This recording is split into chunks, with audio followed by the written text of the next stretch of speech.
Malam itu, hujan turun sejak sore, membasahi jalanan tanah di desa Sukamukti, Tasikmalaya. Angin malam bertiup pelan, membawa aroma tanah basah yang bercampur dengan suara serangga dari sawah. Rumah-rumah kayu tua berdiri berjajar, sebagian sudah padam lampunya, hanya beberapa yang masih menyala samar.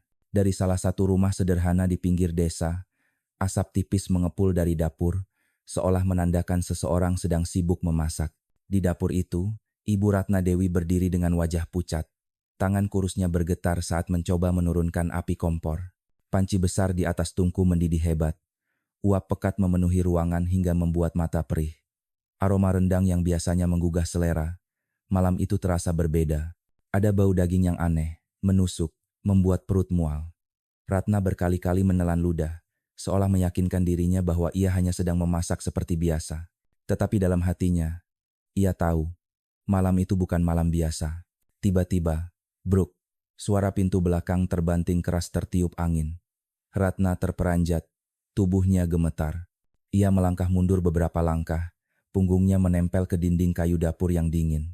Panci di atas kompor mendidih semakin keras. Tutupnya bergoyang, lalu plak terpental jatuh ke lantai. Seketika, uap panas menyembur, menyingkap isi di dalamnya. Ratna menutup mulut dengan kedua tangannya. Air matanya jatuh tanpa bisa ditahan. Di dalam kuah rendang yang pekat, di antara potongan daging berwarna kecoklatan, tampak sesuatu yang membuat darahnya berhenti mengalir. Sebuah potongan kaki manusia, pucat, dengan kuku masih utuh. Di salah satu jari kaki itu, masih melingkar cincin kawin tipis, berkilau samar terkena cahaya lampu minyak. Astagfirullah. Ratna terisak, lututnya lemas hingga ia terjatuh ke lantai, tubuhnya gemetar hebat, kepalanya menunduk, menutup wajah dengan kedua tangan. Tangisannya pecah, menggema di antara suara hujan di luar. Ia tahu, rahasia yang selama ini disimpannya rapat-rapat mulai terkuak.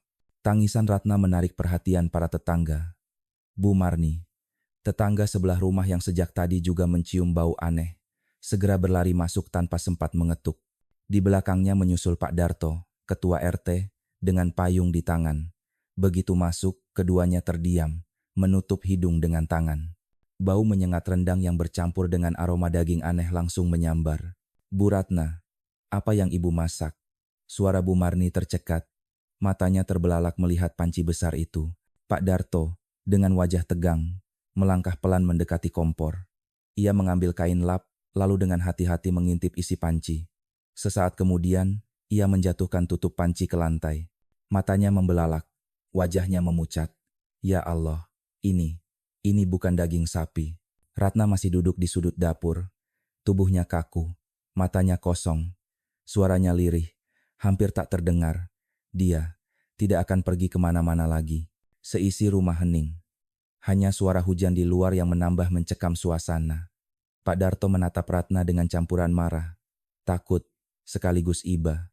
Ia tahu, sejak beberapa hari terakhir, suami Ratna, Bapak Arman Saputra, menghilang tanpa kabar. Warga sudah mencarinya kemana-mana, tapi hasilnya nihil. Dan kini, di depan matanya, seolah misteri itu menemukan jawabannya. Bu Marni menutup wajahnya. Tubuhnya gemetar. Ia tidak berani mendekat. Bau itu begitu menusuk hingga membuat perutnya mual. Pak, apa benar itu? Arman? Tanyanya lirih. Pak Darto tak langsung menjawab. Ia memalingkan wajah, menahan rasa ingin muntah. Kita harus segera melapor. Ini bukan hal yang bisa kita simpan sendiri. Ratna mengangkat wajahnya perlahan. Air matanya mengalir, tapi bibirnya melengkung dalam senyum getir. Kalian tidak akan mengerti. Aku tidak membunuh karena benci. Aku hanya ingin berhenti takut. Ucapan itu membuat keduanya terdiam. Hujan di luar semakin deras, seolah langit ikut menangis malam itu. Bagi warga desa Sukamukti, malam itu menjadi malam yang tak akan pernah mereka lupakan. Malam ketika dari sebuah dapur sederhana, sebuah rahasia gelap keluar bersama uap rendang yang mendidih. Malam ketika seorang istri akhirnya berhenti diam. Suasana di rumah Ratna Dewi semakin kacau setelah teriakan Bu Marni terdengar keluar. Beberapa tetangga lain yang sedang berteduh di serambi rumah mereka, penasaran lalu berbondong-bondong datang. Hujan deras tidak menghalangi langkah mereka. Orang-orang berkerumun di depan pintu, sebagian menyorotkan senter ke arah dalam rumah. Desas-desus cepat menyebar, seakan angin malam membawa kabar mengerikan dari dapur kecil itu. Kenapa ada bau seperti itu? Bisik seorang bapak paruh baya. Aku lihat Pak Darto masuk tadi. Wajahnya serius sekali, jawab yang lain. Pak Darto keluar sejenak ke serambi, menahan orang-orang agar tidak masuk sembarangan. Wajahnya pucat, tapi suaranya tetap tegas. Warga, tolong jangan berdesakan. Ini masalah serius. Saya mohon, beri ruang. Namun rasa ingin tahu lebih kuat daripada rasa takut. Dari celah pintu, beberapa orang mencoba mengintip. Dan ketika melihat sekilas isi panci, jeritan kecil terdengar. Seorang ibu muda langsung menutup mulut anaknya dan menyeretnya pergi. Ada yang berlari meninggalkan halaman. Ada pula yang terdiam tak mampu bergerak.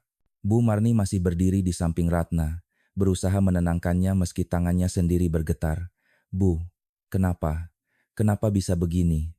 Tanyanya dengan suara lirih. Ratna menunduk, matanya sembab. Ia tidak menjawab segera. Napasnya pendek-pendek, seolah setiap tarikan udara adalah beban. Pak Darto kembali masuk, menutup pintu agar kerumunan tidak semakin gaduh. Ia menarik kursi kayu dan menyuruh Ratna duduk. Ibu Ratna, saya tidak ingin menghakimi sekarang, tapi saya harus tahu, di mana Pak Arman? Pertanyaan itu membuat Ratna menutup mata. Air matanya jatuh lagi, membasahi pipinya. Suaranya serak, Arman, dia tidak akan pulang lagi. Suasana membeku. Kata-kata itu bagai palu menghantam dada Pak Darto dan Bu Marni. Mereka saling pandang, tak sanggup menelan kenyataan. Bu, sejak 3 hari lalu, Arman memang tidak terlihat di desa, kata Pak Darto pelan. Mencoba menyusun kepingan yang mulai jelas. Kami sudah mencarinya, bahkan sampai ke terminal Tasik. Tidak ada kabar, warga khawatir. Dan sekarang, semua ini. Ratna menggenggam ujung bajunya erat-erat. Tangannya gemetar. Ia mencoba berbicara, namun suaranya tercekat. Aku tidak sanggup lagi, Pak. Malam itu, dia pulang dalam keadaan marah. Ada orang menagih utang di jalan. Dia bentak aku, bilang kalau aku tak bisa bantu cari uang, maka aku tak berguna sebagai istri. Bu Marni menutup mulutnya, menahan isak. Ia ingat, beberapa kali mendengar suara bentakan dari rumah Ratna di malam hari. Tapi ia selalu berusaha mengabaikan. Berpikir bahwa itu hanya pertengkaran rumah tangga biasa. Ratna melanjutkan, suaranya bergetar. Dia mengangkat botol kaca, siap melempar. Aku takut, sangat takut. Aku hanya ambil alat penumbuk daging dari meja dapur. Setelah itu, semua kabur. Aku tak ingat jelas. Pak Darto menunduk dalam.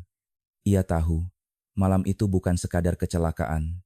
Ada luka panjang yang akhirnya meledak.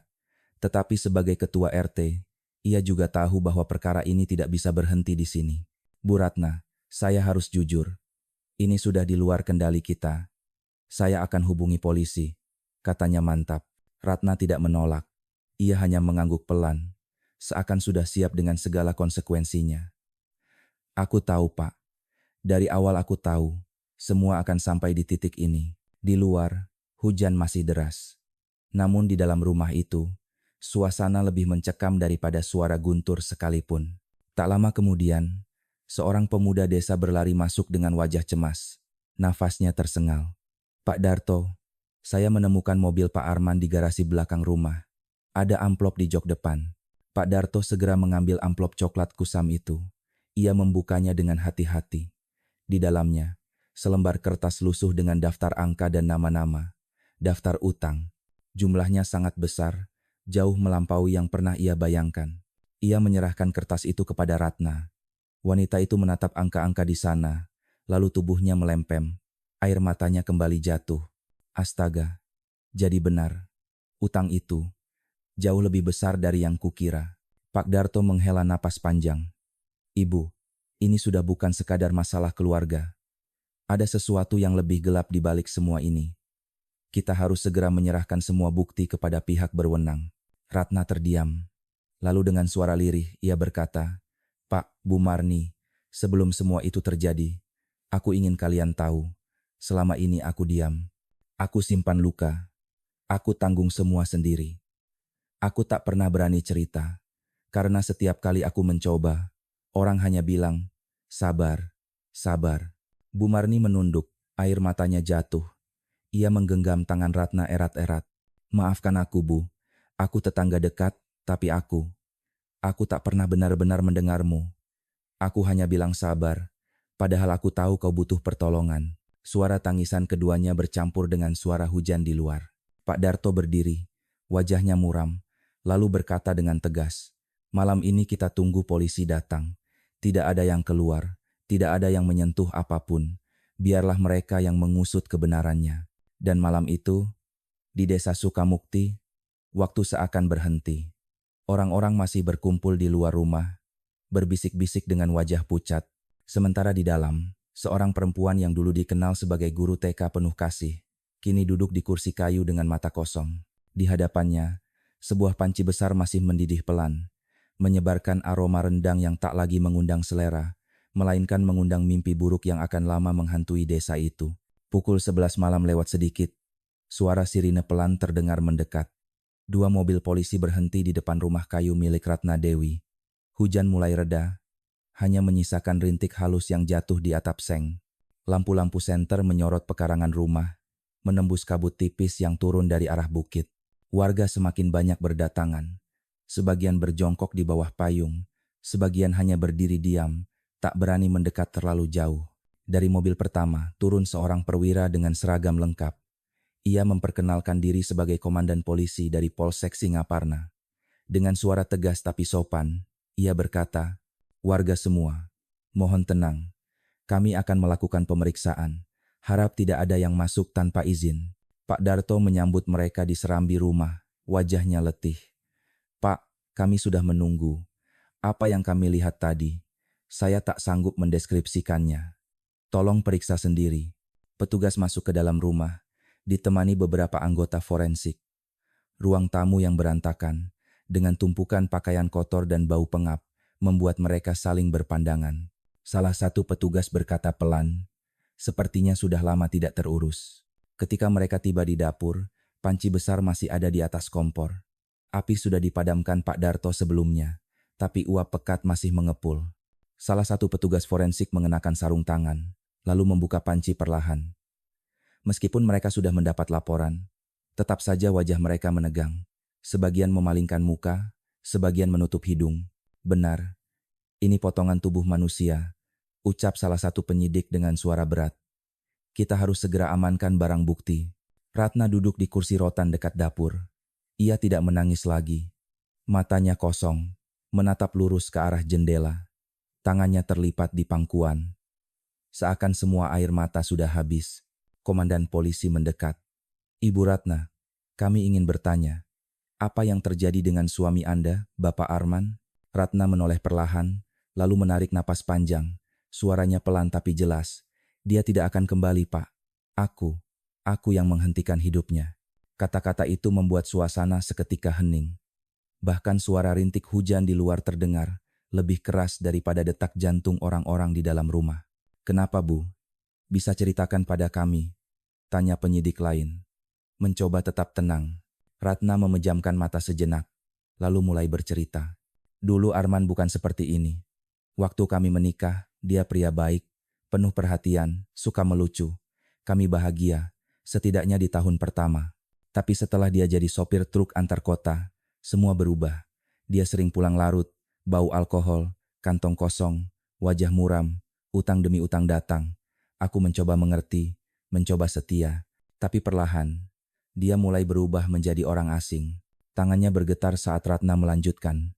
"Pertama hanya bentakan, lalu pukulan. Aku masih bertahan. Aku bilang pada diriku sendiri, mungkin dia lelah, mungkin nanti berubah. Tapi pukulan itu semakin sering. Aku pernah keguguran. Aku sembunyikan dari semua orang. Aku bilang jatuh di kamar mandi. Padahal, malam itu aku dipukul."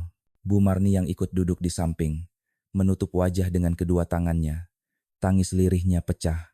"Ya Allah, aku tetangganya, tapi aku tak pernah benar-benar dengar," gumamnya. Ratna tersenyum getir. "Aku tidak salahkan siapa-siapa. Aku yang memilih diam. Karena setiap kali aku mencoba cerita, orang hanya bilang, 'Sabar, sabar, dan sabar.' Tapi malam itu, ketika dia mengangkat botol kaca, matanya merah, napasnya bau alkohol. Aku tahu, kalau aku diam lagi, mungkin aku tidak akan hidup besok paginya. Ia berhenti, menarik napas berat, lalu menunduk. Aku tidak berniat membunuh. Aku hanya ingin berhenti takut. Komandan polisi menatapnya lekat-lekat. Ia sudah menangani banyak kasus, tapi jarang sekali ada pengakuan yang terdengar begitu jujur sekaligus memilukan. Ia memberi isyarat pada anak buahnya untuk berhati-hati. Barang bukti lain mulai ditemukan. Di lemari dapur ada bercak darah lama yang sudah mengering. Di garasi, mobil Arman berisi catatan utang dengan jumlah mencengangkan. Semua itu mulai membentuk potongan cerita yang mengarah pada kebenaran pahit. Ini bukan sekadar pembunuhan biasa, melainkan letupan dari luka yang dipendam bertahun-tahun. Pak Darto duduk di kursi lain, menunduk dalam. Dalam hati, ia merasa bersalah. Ia ketua RT, tapi ia terlambat menyadari jeritan sunyi warganya sendiri. Salah satu penyidik kemudian bertanya lagi pada Ratna. Ibu, kalau memang begitu, kenapa potongan tubuh itu dimasak? Kenapa dalam rendang? Ratna terdiam lama. Matanya basah, tapi tidak ada air mata yang keluar. Ia berbisik, Arman, pernah bercanda dulu, waktu kami masih rukun. Katanya, kalau dia mati, dia ingin dikubur dalam rendang, karena itu makanan favoritnya. Malam itu, setelah semuanya terjadi, kata-kata itu kembali seperti kutukan. Aku masak, bukan untuk dimakan, tapi untuk mengingat, untuk menghukum, dan juga, entah, mungkin untuk merawat. Kalimat itu menggantung di udara, sulit dipahami dengan logika, tapi begitu syarat dengan kejujuran. Polisi memutuskan membawa Ratna ke balai desa untuk pemeriksaan lebih lanjut. Ketika ia digiring keluar, warga yang menunggu di halaman menatapnya dengan berbagai perasaan. Takut, iba, marah, bingung, tak ada yang berani bersuara. Hanya suara hujan yang kembali deras, mengiringi langkah Ratna Dewi menuju mobil polisi. Malam itu, Desa Sukamukti resmi kehilangan kedamaian lamanya. Sebuah rumah kayu sederhana kini berubah menjadi tempat lahirnya kisah yang akan mengguncang bukan hanya desa itu, tetapi seluruh negeri. Balai Desa Sukamukti malam itu berubah menjadi ruang interogasi sederhana. Kursi-kursi kayu yang biasanya dipakai rapat warga ditata ulang. Di meja panjang, beberapa petugas mencatat dengan serius. Lampu neon berkelip lemah, menambah suasana muram. Di luar, warga masih berkumpul, berbisik-bisik. Sebagian mencoba mengintip melalui jendela yang separuh terbuka. Ratna Dewi duduk di kursi pojok. Wajahnya pucat, jilbabnya kusut. Tangannya terlipat di pangkuan, tidak diborgol, namun dijaga ketat dua polisi wanita. Ia tampak pasrah, tidak ada lagi perlawanan, tidak ada air mata. Hanya kelelahan yang memancar dari sorot matanya. Komandan polisi membuka percakapan dengan suara tegas. Ibu Ratna, kami perlu mendengar cerita lengkap dari Ibu. Mohon ceritakan sejak awal, sebelum semua ini terjadi. Ratna menatap kosong ke meja kayu. Ia menarik napas panjang, lalu mulai bercerita. Suaranya pelan, hampir seperti bisikan. Waktu pertama kali, aku bertemu Arman. Dia pria yang hangat. Aku guru baru di PAUD. Dia datang mengantar keponakannya. Membawakan martabak, tersenyum lebar, dan menawarkan bantuan memperbaiki pagar sekolah. Semua orang di desa mengenalnya baik. Aku jatuh hati, dan tidak butuh waktu lama sampai kami menikah. Beberapa petugas saling pandang. Mereka tidak menyangka Ratna punya kenangan manis tentang Arman. Awalnya, tahun pertama kami penuh tawa. Dapur selalu berisi aroma makanan, dan Arman sering pulang membawa oleh-oleh kecil. Aku menulis puisi di buku harian tentang cinta sederhana kami. Aku benar-benar percaya dia suami terbaik. Ratna berhenti sejenak. Suaranya tercekat. Ia menunduk, mengusap sudut mata dengan ujung kerudung. Tapi semua berubah setelah dia jadi sopir truk antar kota. Uangnya memang lebih banyak, tapi waktunya untuk keluarga hilang. Dia mulai pulang larut malam, wajahnya muram, kantongnya kosong. Lalu datang bau rokok, bau alkohol, dan akhirnya utang. Awalnya utang kecil, katanya untuk kebutuhan jalan. Lama-lama semakin besar, dan bersamaan dengan itu, sifatnya pun berubah. Komandan polisi mengangguk pelan, mempersilahkan ia melanjutkan. Pertama hanya diam, lalu mudah marah. Dia mulai membentak karena hal sepele. Nasi kurang hangat, baju tidak disetrika. Aku bertahan. Aku bilang pada diriku sendiri, sabar, ini cobaan rumah tangga. Tapi kemudian tangannya terangkat. Pukulan pertama ku coba maafkan. Pukulan kedua ku tutup dengan bedak tebal, agar lebamnya tak terlihat. Sampai akhirnya aku berhenti menghitung. Tangisan lirih terdengar dari pintu. Ternyata Bu Marni berdiri di luar bersama beberapa ibu-ibu lain.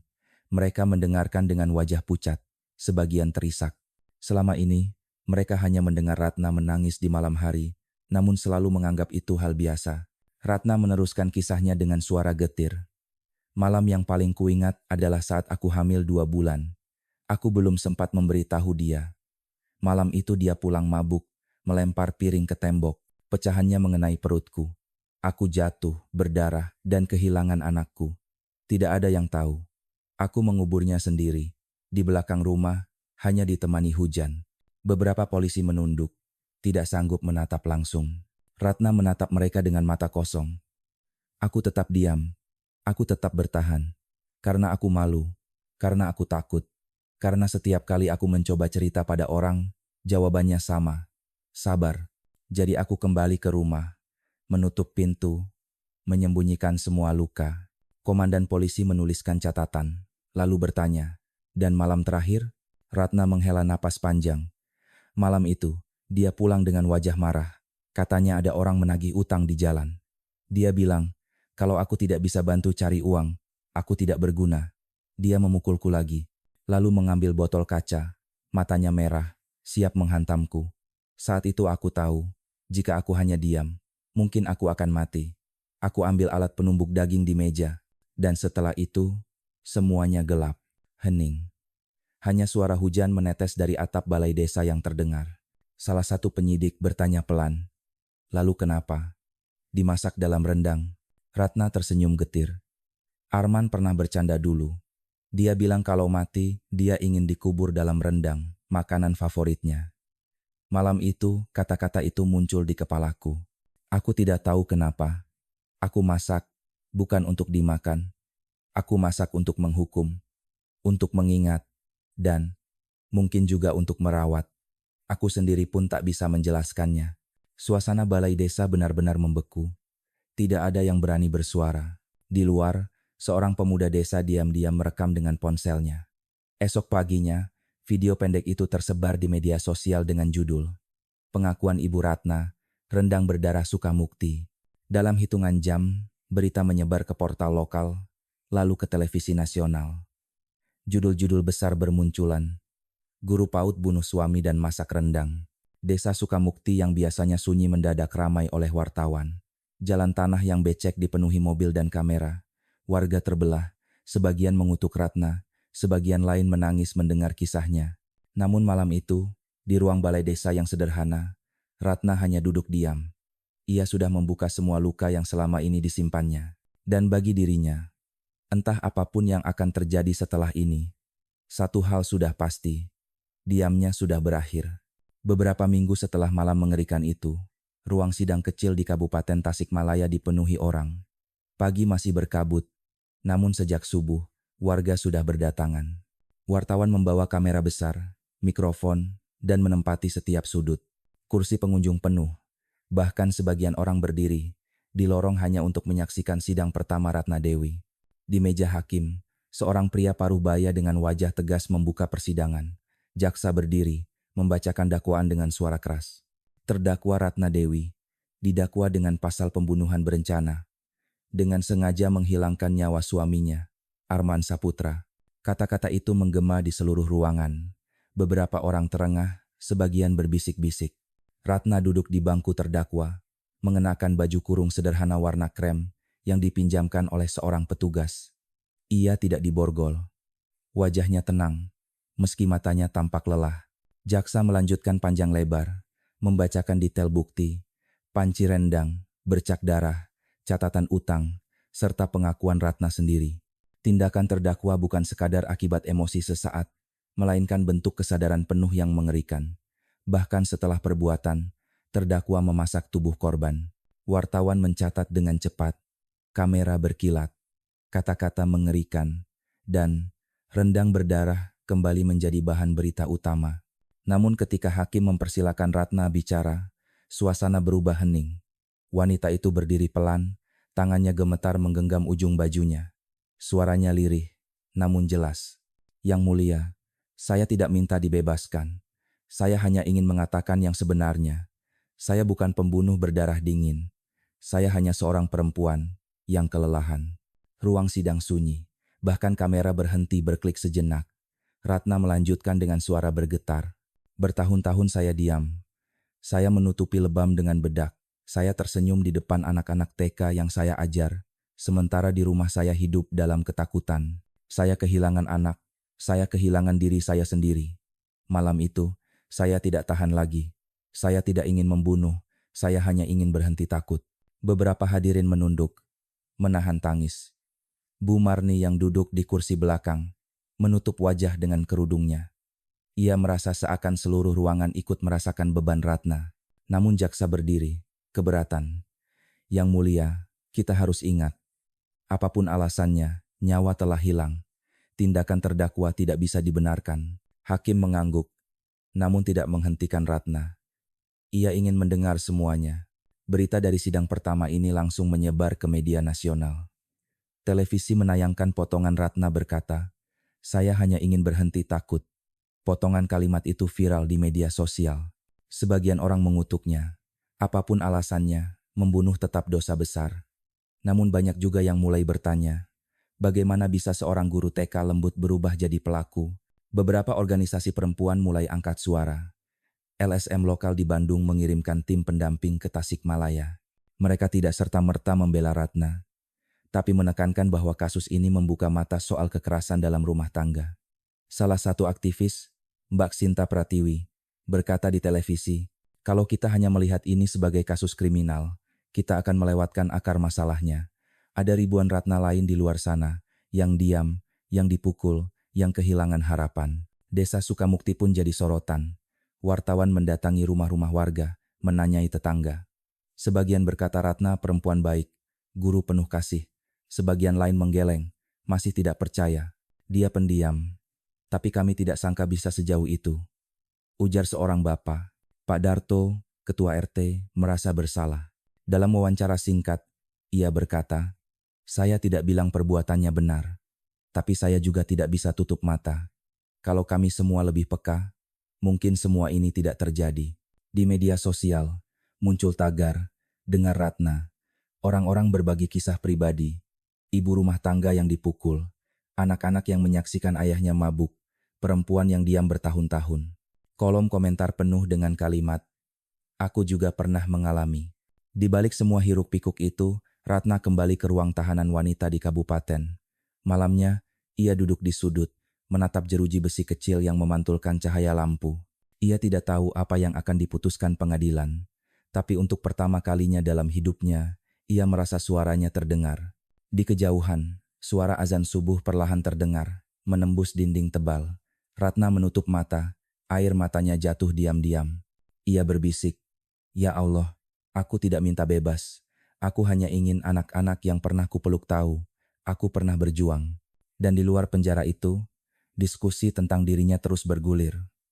Kasus Ratna Dewi bukan lagi sekadar cerita kriminal. Ia telah berubah menjadi cermin yang memaksa masyarakat bertanya, berapa banyak luka yang tidak pernah terdengar di balik dinding rumah-rumah sederhana. Hari-hari pertama di lapas perempuan Garut terasa berat bagi Ratna Dewi.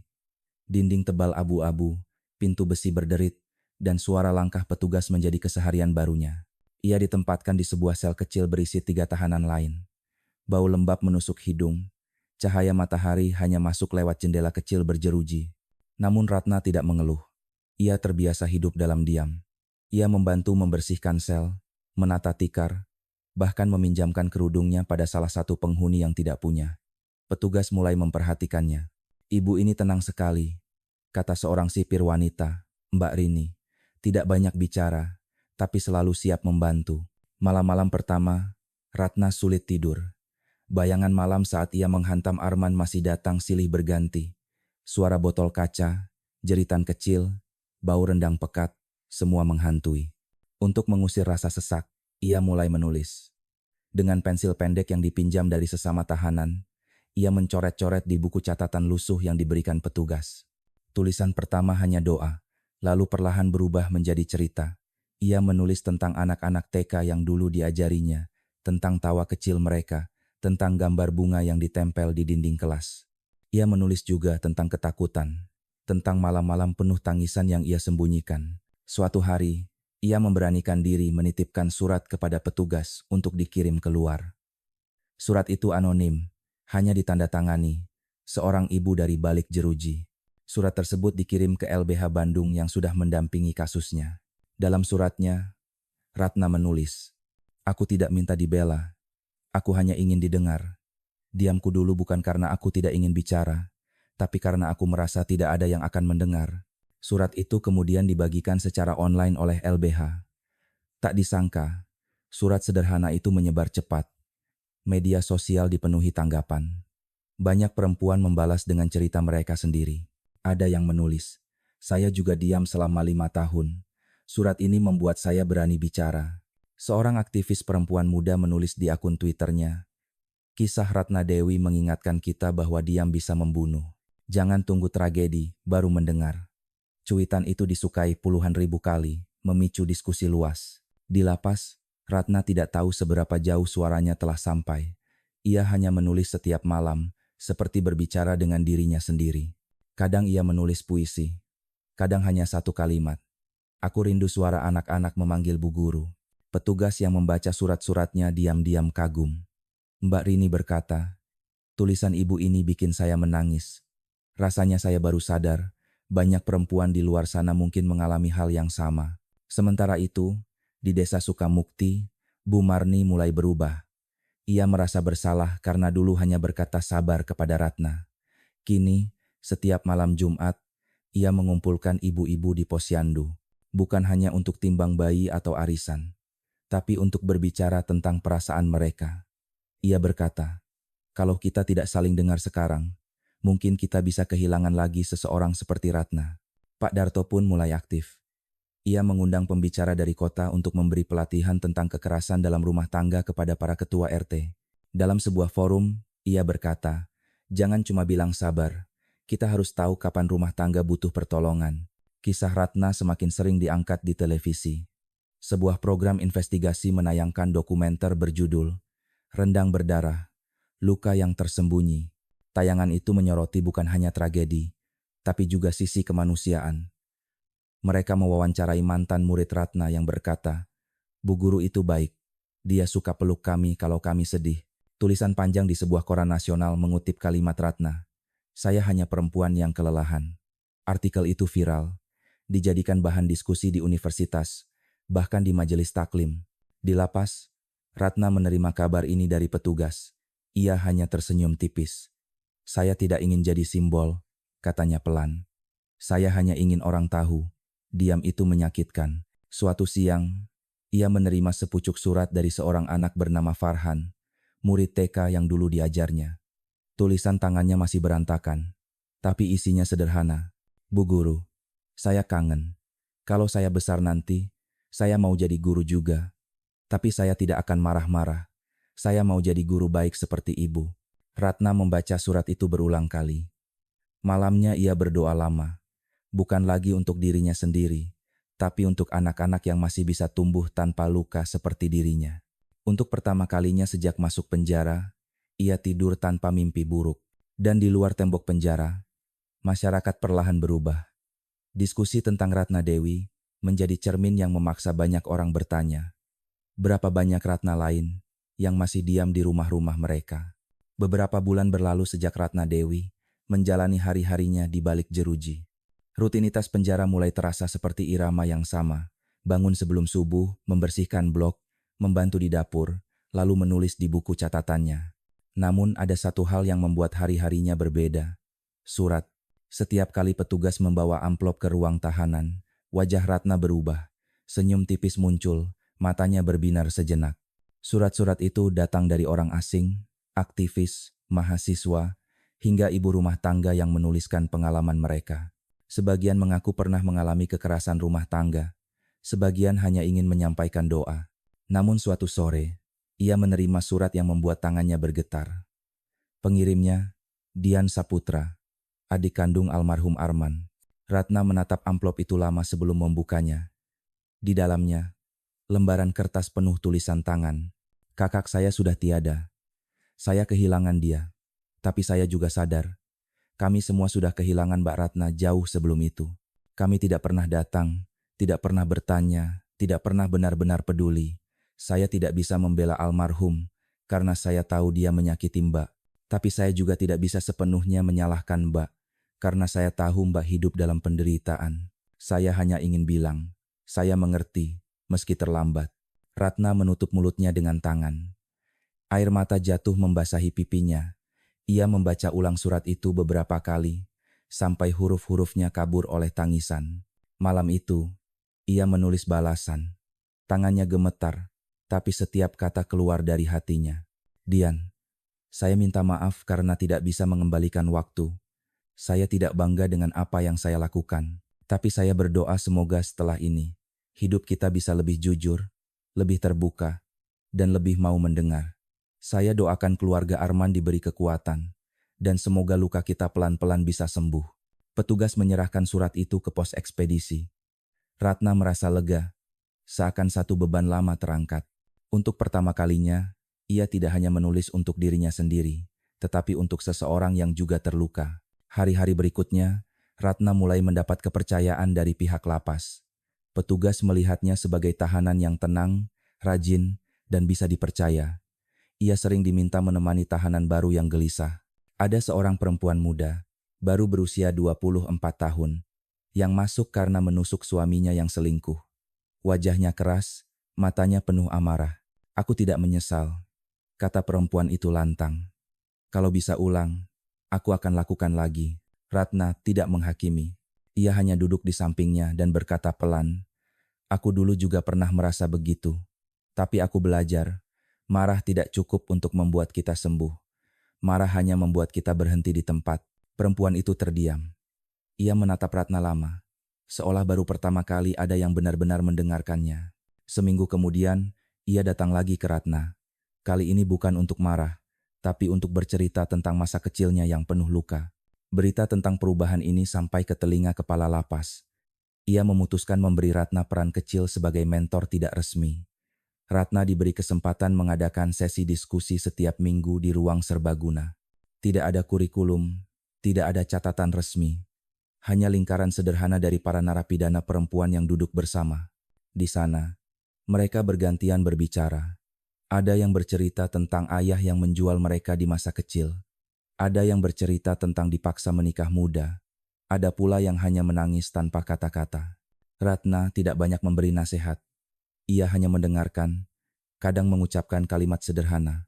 Kamu tidak sendirian, kamu masih punya nama, bukan hanya nomor tahanan. Kata-kata itu kecil, tapi bagi banyak perempuan di ruang itu, terasa seperti cahaya pertama setelah lama hidup dalam gelap. Di luar tembok penjara, perubahan juga mulai terasa. Buku harian Ratna yang disalin oleh LBH kemudian diterbitkan dengan judul Dari Diam ke Suara.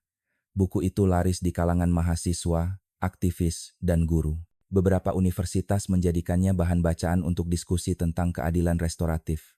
Warga desa Sukamukti pun perlahan berubah.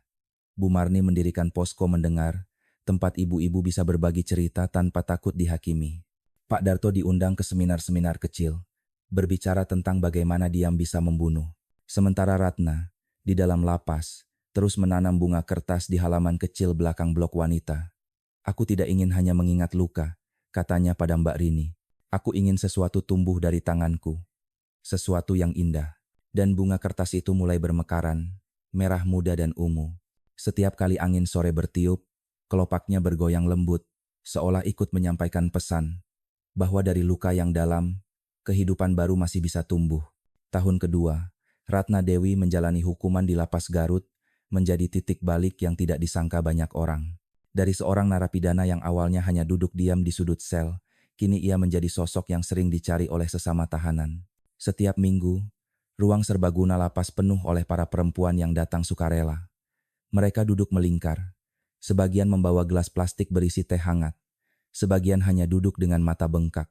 Ruang itu dinamakan Ruang Sembuh oleh para tahanan sendiri. Tidak ada papan nama, tidak ada protokol resmi.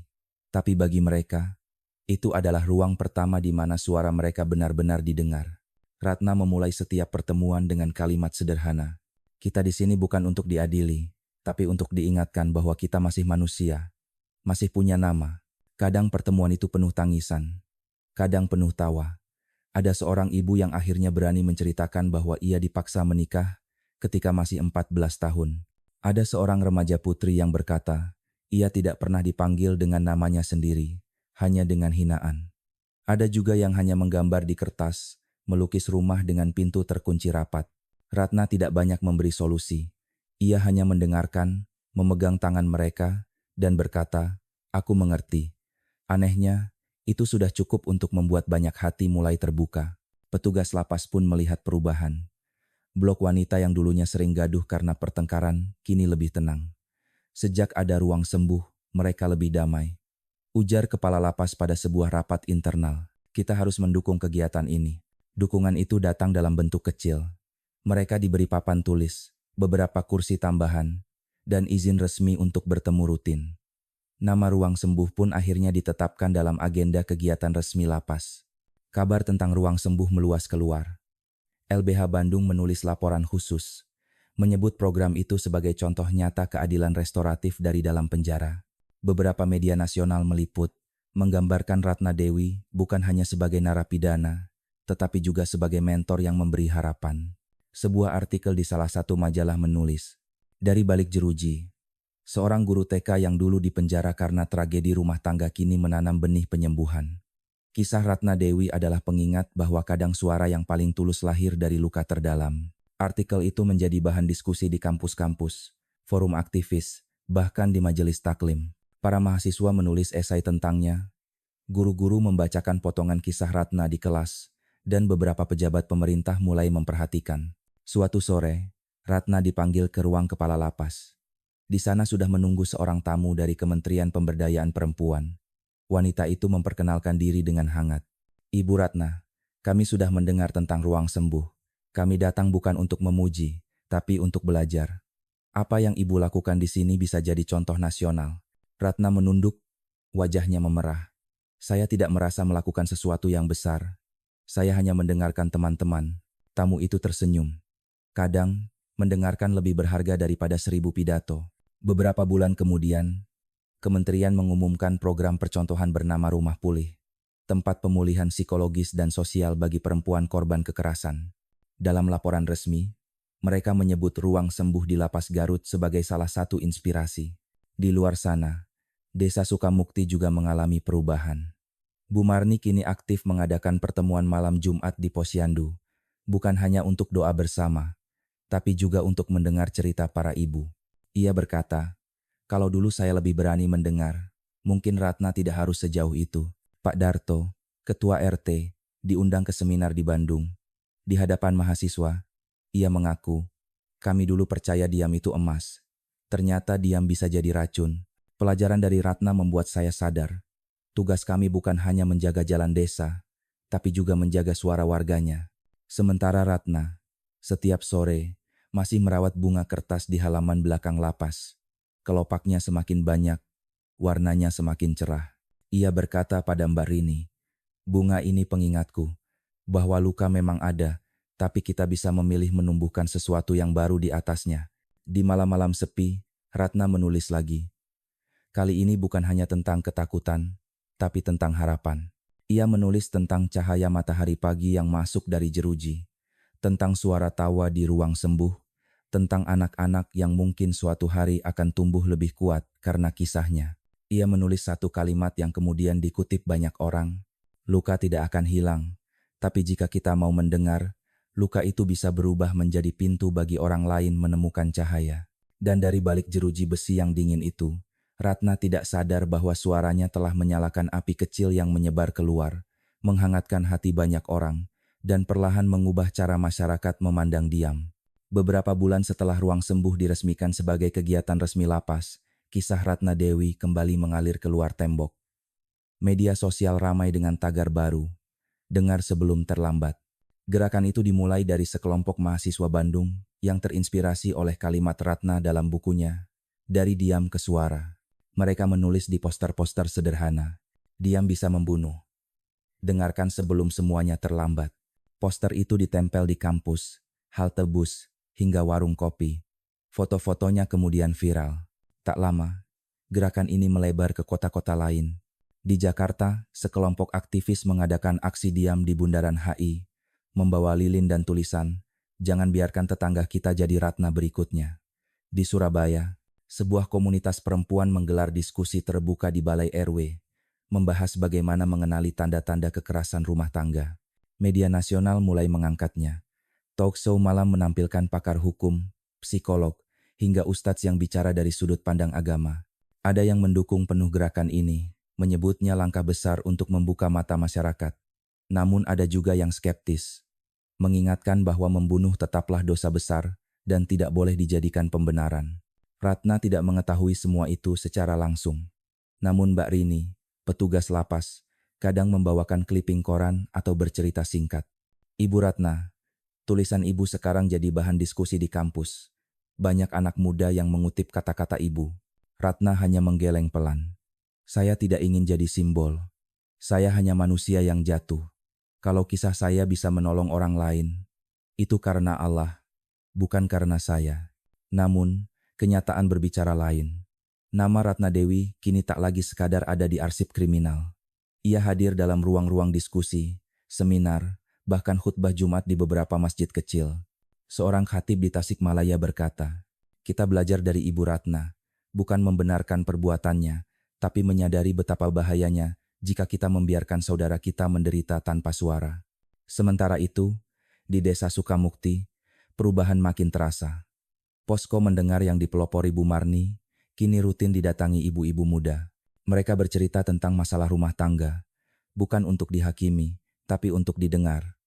Ada yang menangis, ada yang tertawa lega, ada yang akhirnya berani minta bantuan. Pak Darto pun semakin sering diundang bicara.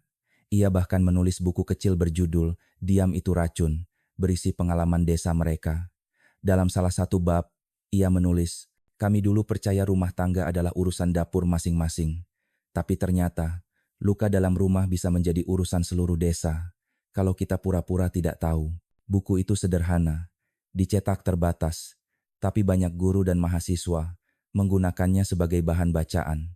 Di dalam lapas, Ratna terus mengisi waktunya dengan ruang sembuh. Kali ini, ia mencoba sesuatu yang baru. Meminta para tahanan menulis surat untuk diri mereka sendiri di masa kecil. Hasilnya mengejutkan. Banyak dari mereka menulis dengan tangisan. Ada yang menulis, "Maafkan aku tidak bisa melindungimu." Ada yang menulis, "Terima kasih sudah bertahan sampai hari ini." Ratna membaca satu persatu dengan sabar. Ia tidak menilai, tidak mengkritik, hanya memeluk penulisnya jika mereka menangis. Kabar kegiatan ini sampai lagi keluar. Sebuah yayasan pendidikan menulis laporan khusus, menyebut metode Ratna sebagai pendekatan penyembuhan berbasis empati. Laporan itu kemudian dipresentasikan dalam sebuah seminar nasional tentang keadilan restoratif. Di seminar itu, seorang dosen berkata, "Kita sering bicara tentang hukum yang tegas, tapi apa gunanya hukum kalau kita tidak pernah mendengar luka yang melahirkan kejahatan?" Kasus Ratna Dewi adalah alarm yang seharusnya membangunkan kita. Namun tidak semua pihak setuju. Beberapa tokoh agama tradisional menulis opini di koran lokal. Berbahaya jika simpati berlebihan membuat masyarakat lupa bahwa membunuh tetaplah dosa besar. Kritik itu memicu perdebatan panjang. Di dalam penjara, Ratna mendengar kabar itu dari Mbak Rini. Ia hanya tersenyum pahit. "Saya tidak pernah minta dibela. Saya hanya ingin orang belajar dari kesalahan saya." Malam itu, Ratna kembali menulis di buku catatannya. "Jika hidup saya hanya jadi peringatan, biarlah begitu. Setidaknya, diam saya tidak lagi sia-sia." Kelopak bunga kertas yang ia tanam semakin banyak. Anak-anak narapidana yang datang menjenguk ibu mereka suka memetiknya dan memberikannya kepada Ratna. "Bu Guru, ini buat ibu," kata seorang bocah kecil. Ratna menahan air mata. Menerima bunga itu seolah menerima secuil harapan. Dan perlahan, dari balik jeruji yang dingin, Ratna Dewi menjadi suara tanpa ia sengaja. Suara yang lahir dari luka, namun justru menyalakan cahaya bagi banyak orang di luar sana. Ruang sidang Pengadilan Negeri Tasikmalaya kembali penuh sesak. Hari itu dijadwalkan pembacaan tuntutan jaksa dan pembelaan pengacara. Dari pagi, puluhan wartawan sudah menunggu, kamera siap menyorot. Warga desa Sukamukti ikut hadir, sebagian datang dengan rasa penasaran, sebagian dengan rasa iba. Ratna Dewi duduk di kursi terdakwa dengan tenang. Ia mengenakan kerudung abu-abu sederhana, wajahnya terlihat lebih tegar dibanding sidang-sidang sebelumnya. Di tangannya, ia menggenggam tasbih kecil kayu yang diberikan salah satu penjaga. Jaksa berdiri. Dengan suara lantang, ia membacakan tuntutan bahwa terdakwa Ratna Dewi terbukti bersalah menghilangkan nyawa korban Arman Saputra dengan sengaja. Meski dilakukan dalam kondisi tekanan psikologis, hal itu tidak menghapus fakta bahwa nyawa telah diambil. Maka penuntut umum menuntut hukuman penjara selama 12 tahun. Suasana ruang sidang hening. Beberapa orang menarik napas panjang. Ada yang berbisik, 12 tahun, berat sekali. Namun ada pula yang mengangguk, merasa tuntutan itu wajar. Hakim kemudian mempersilakan pengacara Ratna menyampaikan pembelaan. Pengacara muda dari LBH Bandung berdiri dengan tenang. Suaranya tidak keras, namun penuh keyakinan. Yang mulia, kami tidak menyangkal perbuatan klien kami. Ratna Dewi telah melakukan kesalahan besar. Namun, kita tidak boleh menutup mata terhadap konteks yang melatar belakangi peristiwa ini. Ia adalah korban kekerasan dalam rumah tangga bertahun-tahun.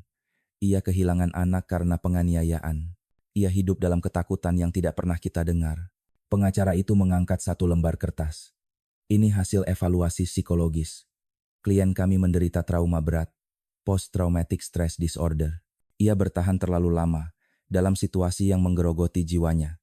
Tindakan yang terjadi malam itu bukanlah hasil perencanaan dingin, melainkan ledakan dari luka yang tak tertahankan. Beberapa orang di kursi penonton mulai menangis pelan. Bu Marni menutup wajah dengan kerudung, sementara Pak Darto menatap kosong ke meja, hatinya berat.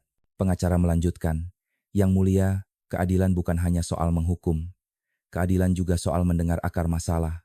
Jika kita hanya memberi hukuman tanpa belajar dari kasus ini, maka akan ada ratna-ratna lain yang lahir dari diam, dari ketakutan yang kita abaikan. Kami mohon, hukumlah dengan adil, tapi juga dengan manusiawi." Setelah pembelaan selesai, hakim memandang Ratna. "Ibu Ratna Dewi, apakah ada yang ingin ibu sampaikan sebelum kami bermusyawarah?" Ratna berdiri perlahan. Seluruh mata tertuju padanya. Suaranya tenang, tapi setiap kata menusuk ke hati. "Saya tidak ingin berdiri di sini sebagai korban. Saya juga tidak ingin berdiri sebagai pembunuh yang mencari alasan. Saya hanya ingin mengatakan yang sebenarnya." Ia menatap ke arah hakim, lalu ke hadirin. "Sejak kecil, saya diajarkan kalau perempuan harus sabar. Kalau dipukul, diam. Kalau sakit hati, sembunyikan. Saya percaya itu. Sampai akhirnya, saya tidak tahu perasaan saya sendiri harus disimpan di mana. Saya tersenyum saat menangis. Saya tidur dengan rasa takut. Saya bangun setiap pagi dengan harapan suami saya akan berubah. Tapi ia tidak pernah berubah." Ratna berhenti sejenak, menahan air mata. "Malam itu, saya tidak membunuh karena benci. Saya membunuh karena saya sudah terlalu lama membenci diri saya sendiri. Saya kehilangan anak, saya kehilangan suara, saya kehilangan hidup. Dan ketika saya berdiri menghadapi botol kaca itu, saya hanya punya dua pilihan, mati atau melawan." Suara isak terdengar di penjuru ruang sidang. Seorang mahasiswa yang hadir untuk meliput menunduk, menuliskan kata demi kata dengan tangan gemetar. Ratna menarik napas dalam. "Saya menyesal. Sangat menyesal. Saya tahu dosa saya besar. Tapi jika dari kesalahan saya ini ada satu perempuan yang berani bicara sebelum terlambat, maka mungkin penderitaan saya tidak sepenuhnya sia-sia." Ia menunduk, lalu duduk kembali. Ruang sidang sunyi, seakan semua orang menahan napas.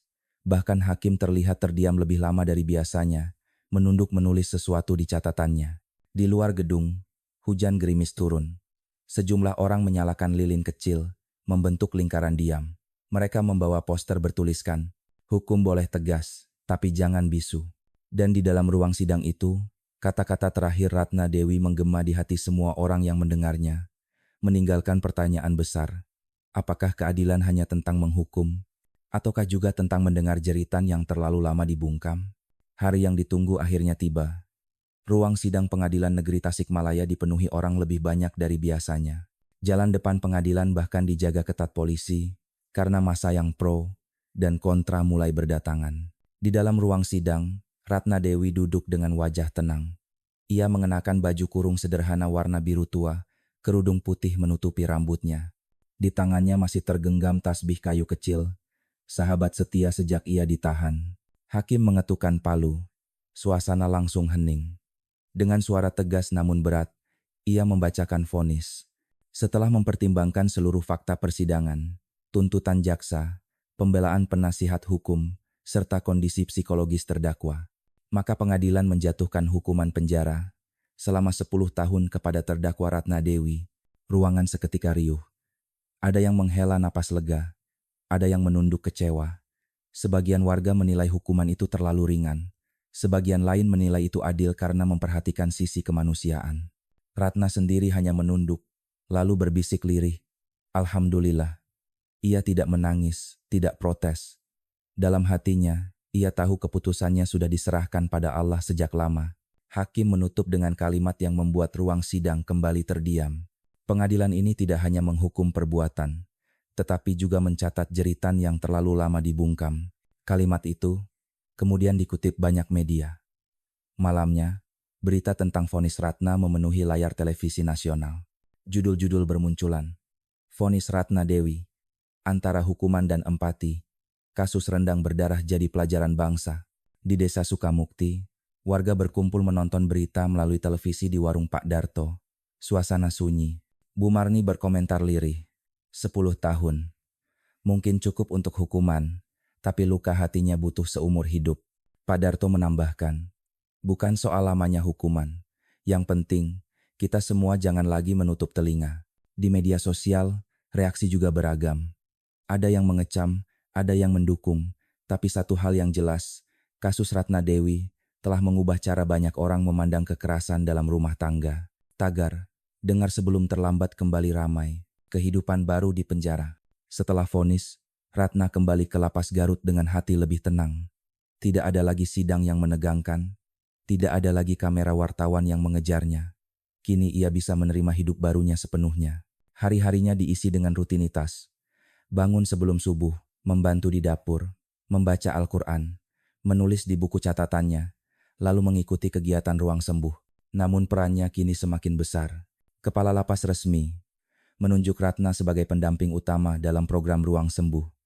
Ia tidak hanya memimpin diskusi, tetapi juga membantu menyusun catatan kegiatan. Kadang ia diminta memberi motivasi untuk tahanan baru.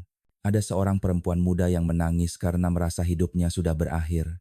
Ratna menepuk bahunya dan berkata, "Aku juga pernah merasa begitu, tapi ternyata, bahkan dari balik jeruji, kita masih bisa tumbuh. Jangan biarkan dinding ini mengubur harapanmu." Kata-kata itu membuat perempuan itu berhenti menangis, lalu memeluk Ratna erat. Suara dari luar.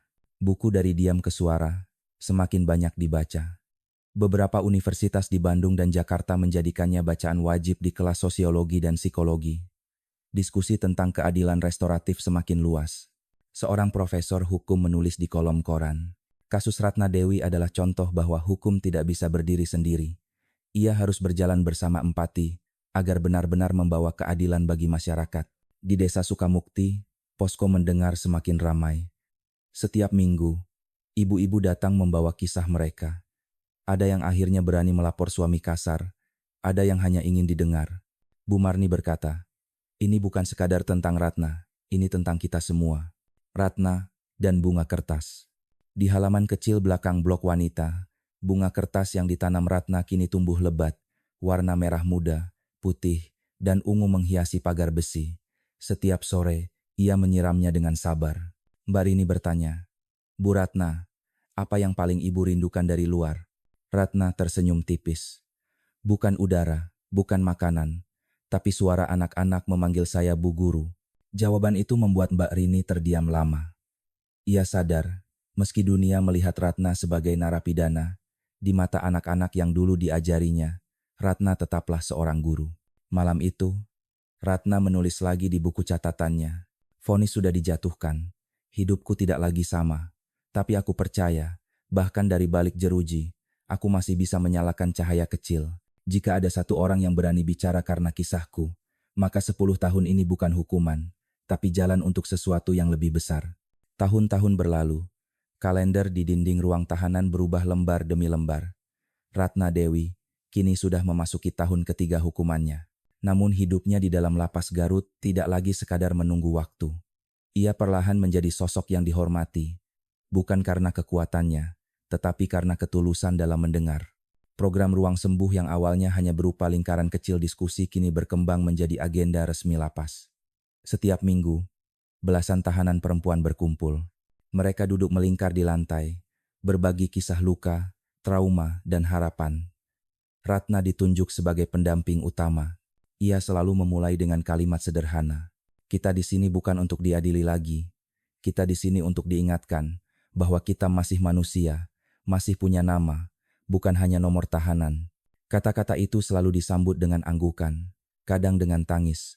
Banyak tahanan yang awalnya keras kepala perlahan luluh ketika Ratna mendengarkan mereka tanpa menghakimi. Surat-surat dari balik jeruji. Selain mendampingi, Ratna mulai menulis surat-surat. Awalnya hanya untuk dirinya sendiri, sekadar cara bertahan. Namun kemudian, LBH Bandung yang mendampinginya meminta izin untuk menerbitkan surat-surat itu secara anonim. Surat pertamanya berjudul, "Aku bukan ingin dibela." Isinya singkat, tapi mengguncang banyak hati. Aku tidak butuh dibenarkan. Aku hanya ingin didengar. Diamku dulu bukan karena aku tidak mau bicara, tapi karena aku merasa tidak ada yang akan mendengar. Surat itu menyebar di media sosial. Ribuan orang membagikan, banyak yang menulis komentar. Saya juga pernah merasa seperti ini. Terima kasih karena berani menulis. Sejak itu, surat-surat Ratna terus ditunggu. Ia menulis tentang rasa takut, tentang kehilangan anak, tentang kebekuan hati, tapi juga tentang cahaya kecil yang mulai tumbuh. Gerakan nasional. Tanpa disangka, surat-surat itu menginspirasi gerakan yang lebih besar. Di media sosial, muncul tagar, "Dengar sebelum terlambat." Komunitas perempuan, mahasiswa, bahkan kelompok pemuda masjid mengadakan diskusi. Sejumlah sekolah meminta siswanya menulis esai bertema, "Apa artinya mendengar?" Banyak anak menulis tentang ibu mereka, tentang tetangga yang sering menangis, atau tentang pengalaman sendiri yang tidak pernah mereka ceritakan. Pemerintah pun mulai bergerak. Kementerian Pemberdayaan Perempuan meluncurkan program baru bernama Rumah Pulih, sebuah tempat aman bagi perempuan korban kekerasan untuk mendapatkan perlindungan tanpa harus langsung membuat laporan resmi. Inspirasi nama dan konsepnya datang dari kisah Ratna Dewi. Ratna jadi mentor resmi. Kabar tentang program itu sampai ke lapas Garut. Suatu pagi, kepala lapas memanggil Ratna ke ruangannya. Di sana sudah ada perwakilan dari sebuah yayasan pendidikan. "Bu Ratna," kata kepala lapas, "pemerintah ingin menjadikan Anda mentor non-formal. Anda akan membantu memberikan konseling jarak jauh bagi para perempuan yang membutuhkan melalui video call dari dalam lapas." Ratna terkejut. Ia sempat menolak. "Saya ini narapidana, Pak. Bagaimana mungkin saya memberi nasihat kepada orang luar?" Namun perwakilan yayasan menimpali dengan lembut. "Justru karena ibu pernah jatuh dan bangkit, kata-kata ibu bisa lebih menyentuh. Tidak ada yang lebih memahami luka selain orang yang pernah berdarah." Akhirnya Ratna menerima. Ia mulai menjalani sesi konseling daring seminggu sekali. Dari layar kecil, ia berbicara dengan perempuan dari berbagai kota. Seorang ibu muda di Tasikmalaya, seorang buruh pabrik di Bekasi, seorang mahasiswi di Bandung. Semua datang dengan cerita masing-masing. Semua menangis. Semua merasa didengar. Ratna tidak pernah memberi ceramah panjang. Ia hanya mendengarkan, lalu berkata pelan, "Kamu tidak salah karena merasa takut. Tapi kamu bisa lebih kuat dari rasa takut itu." Reaksi masyarakat. Di luar sana, media menulis ulang kisah Ratna. Bukan lagi sekadar kasus rendang berdarah, tapi kini berganti judul, "Dari Rendang Kita Belajar Mendengar." Artikel itu ditulis oleh seorang jurnalis perempuan muda dan menjadi viral. Buku tentang kisah Ratna memasuki cetakan ketiga. Beberapa universitas memasukkannya sebagai bahan ajar, bahkan sebuah seminar nasional di Padang mengambil tema, "Memahami Dapur, Mendengar Jeritan Sunyi." Di Desa Sukamukti, warga mulai lebih terbuka. Posko mendengar kini rutin diadakan. Bu Marni berkata, "Kalau dulu kami hanya bisa bilang sabar, sekarang kami belajar untuk benar-benar mendengar." Pak Darto, yang dulu sering merasa tak berdaya, kini jadi penggerak pemuda desa untuk membuat forum diskusi tentang keluarga dan komunikasi. Ratna menemukan cahaya. Malam itu, setelah sesi konseling online pertamanya, Ratna kembali ke kamarnya di lapas. Ia duduk di tepi ranjang besi, menatap keluar jendela kecil yang dipagari jeruji. Bulan tampak samar, tapi cahaya tetap masuk. Ia menulis di buku catatannya. Aku dulu merasa hidupku berakhir di malam itu. Tapi ternyata, Tuhan menulis jalan lain. Aku memang kehilangan kebebasan, tapi aku menemukan suara. Dan dari suara ini, aku bisa membantu orang lain menemukan keberanian mereka. Ratna menutup buku itu, tersenyum tipis. Untuk pertama kalinya sejak lama, ia tidak merasa seperti tahanan. Ia merasa seperti manusia yang kembali punya arti. 8 tahun berlalu sejak malam penuh darah itu. Waktu berjalan pelan, tapi juga penuh perubahan. Dari balik jeruji, Ratna Dewi telah menemukan arti baru dari hidup. Ia belajar mendengar, belajar memberi suara pada luka. Dan kini, akhirnya, ia tiba di ujung jalan panjang itu. Suatu pagi, kepala lapas memanggilnya. Dengan wajah serius tapi hangat, ia berkata, Bu Ratna, pengajuan bebas bersyarat Ibu disetujui. Tanggal 12 Agustus, Ibu resmi bebas. Ratna terdiam lama. Tangannya bergetar, bukan karena takut, tapi karena syukur. Ia menunduk, berbisik lirih, Alhamdulillah, hari itu tiba. Seluruh penghuni lapas wanita membuat kejutan kecil. Ada bunga kertas diikat dengan pita, ada tumpeng sederhana, ada pelukan dari para tahanan yang dulu pernah Ratna damping. Ibu memang masuk penjara, tapi hati ibu tidak pernah jadi tahanan, kata salah seorang di antara mereka. Gerbang besar lapas terbuka. Ratna melangkah perlahan, kaki telanjangnya menyentuh tanah hangat. Langit cerah, awan putih menggantung tenang. Tidak ada wartawan, tidak ada keramaian, hanya satu sosok berdiri. Di ujung jalan, Bu Marni. Perempuan tua itu berjalan pelan membawa sepasang sandal dan payung lipat. Mereka berpelukan lama, tanpa kata-kata, hanya air mata yang menjawab semua yang tak pernah terucap. Bersama-sama mereka pulang ke desa Sukamukti, melewati sawah, masjid, dan jalan tanah yang dulu terasa begitu jauh. Kembali ke desa, rumah kayu Ratna telah direnovasi oleh warga desa selama ia di penjara. Dindingnya dicat baru, halaman dipenuhi tanaman hijau, dan di sudut berdiri pohon Kamboja yang kini berbunga lebat. Anak-anak PAUD yang dulu pernah diajarnya berlari keluar. Mereka kini sudah remaja, tapi tetap mengenal sosok guru mereka. Bu Ratna, selamat datang, teriak mereka sambil menyerahkan gambar dan bunga. Ratna menahan air mata, menerima dengan senyum lebar. Untuk pertama kalinya dalam 8 tahun, ia mendengar suara anak-anak memanggilnya. Bukan dari ingatan, tapi dari kenyataan. Refleksi. Malam itu, Ratna duduk di beranda rumah. Angin desa berhembus lembut. Suara jangkrik menemani. Di tangannya ada buku catatan lusuh yang menemaninya selama di penjara. Ia menulis kalimat terakhir. Luka tidak pernah benar-benar hilang. Tapi kita bisa belajar hidup berdampingan dengannya. Dari luka, kita bisa belajar mencintai lagi, mendengar lagi, dan memaafkan. Aku bukan pahlawan. Aku juga bukan penjahat. Aku hanya manusia yang rapuh, yang mencoba pulang ke dirinya sendiri. Ia menutup buku itu, lalu memandang langit malam. Di halaman, bunga Kamboja jatuh satu persatu, seperti mengingatkan bahwa hidup memang penuh kehilangan, tapi juga penuh kesempatan untuk tumbuh kembali. Pelajaran hidup. Beberapa hari setelah kepulangannya, seorang jurnalis muda datang mewawancarai Ratna. Ia hanya mengizinkan satu pertanyaan. Bu Ratna, apa pelajaran terbesar dari semua yang ibu lalui? Ratna tersenyum, menatap jauh ke sawah yang hijau. Bahwa diam bisa membunuh, dan mendengar bisa menyelamatkan. Jangan pernah menyepelekan suara pelan seseorang, karena di baliknya bisa tersimpan badai yang kita tak sangka. Jawaban itu menjadi kutipan yang menyebar ke banyak media, dibagikan di forum-forum, dan dikenang oleh siapapun yang pernah mengikuti kisahnya. Penutup, hari-hari Ratna kembali sederhana.